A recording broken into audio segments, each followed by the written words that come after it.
Hotman Paris tanggapi pemanggilan Nadiem Makarim oleh Kejagung Senin depan.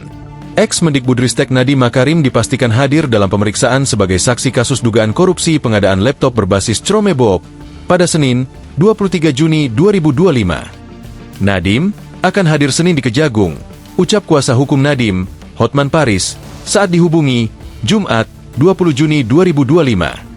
Hotman enggan menjelaskan lebih lanjut terkait dokumen-dokumen yang akan dibawa Nadiem pada hari Senin depan.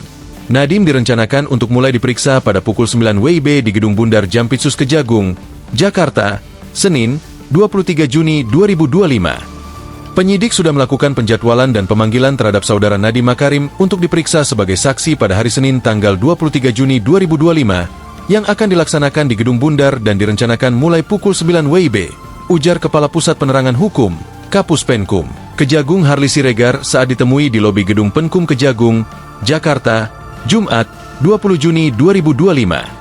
Harli mengatakan, penyidik berharap agar Nadiem dapat memenuhi pemanggilan ini. Nadiem akan diperiksa mengenai fungsi pengawasannya selaku menteri pada tahun pengadaan laptop ini dilaksanakan, yaitu 2019 hingga 2022. Tentu sangat berkaitan dengan bagaimana fungsi-fungsi pengawasan yang dilakukan oleh yang bersangkutan terhadap jalannya pelaksanaan dari pengadaan Chromebook ini, ujar Harli. Kasus korupsi di lingkungan Kemendikbudristek ini baru dinaikkan statusnya ke tahap penyidikan per tanggal Selasa, 20 Mei 2025. Jajaran Jampitsus melalui penyidik pada tanggal 20 Mei 2025 dengan surat perintah penyidikan nomor 38 dan seterusnya. Tanggal 20 Mei 2025 telah meningkatkan status penanganan perkara dari penyelidikan ke penyidikan dalam dugaan tindakan korupsi pada Kemendikbudristek dalam pengadaan digitalisasi pendidikan tahun 2019 hingga 2023, kata Harli.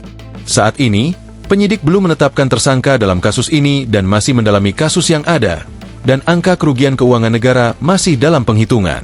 Namun, anggaran untuk pengadaan laptop berbasis Chromebook ini mencapai 9,9 triliun rupiah.